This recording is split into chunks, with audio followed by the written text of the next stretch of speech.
স্বাগতম জানাচ্ছি আজকের প্রধান আন্তর্জাতিক সংবাদে। প্রথমেই সংবাদ শিরোনাম। চীনের কাছে ট্রাম্পের আত্মসমর্পণ।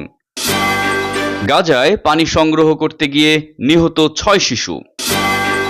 এবং পুতিন সুন্দর কথা বলেন কিন্তু প্রতিদিন সন্ধ্যায় বোমা মারেন, বললেন ট্রাম্প। এবার বিস্তারিত। তার আগে অনুরোধ জানাতে চাই, নতুন হলে অবশ্যই চ্যানেলটি সাবস্ক্রাইব করুন, লাইক এবং কমেন্ট করে জানিয়ে দিন আপনার মূল্যবান মতামত।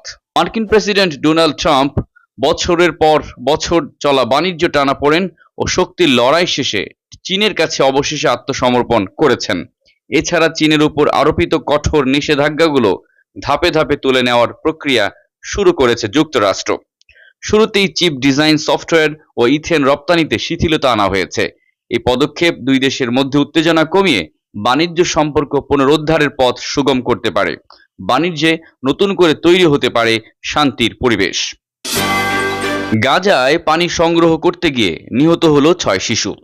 মধ্য গাজায় একটি পানি সংগ্রহ কেন্দ্রে ইসরায়েলি হামলায় অন্তত 10 ফিলিস্তিনি নিহত হয়েছেন, যাদের মধ্যে 6টি শিশু। আহত হন অন্তত 16 জন। গাজা সিটির বিভিন্ন আবাসিক এলাকা ও শরণার্থী শিবিরে একের পর এক বিমান হামলা চালিয়েছে ইসরায়েলি বাহিনী। শুধু গাজা সিটিতেই প্রাণ হারিয়েছেন অন্তত 52 জন। এর মধ্যে নুসেইরাহ শরণার্থী শিবিরে পানি বিতরণ কেন্দ্র লক্ষ্য করে চালানো হামলায় নিহত হন 10 জন।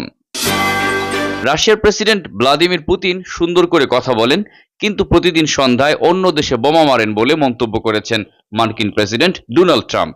আর এ কারণেই ইউক্রেনকে রক্ষার জন্য তিনি দেশটিতে মার্কিন আকাশ প্রতিরক্ষা ক্ষেপণাস্ত্র প্যাট্রিয়ট পাঠাবেন বলে জানিয়েছেন।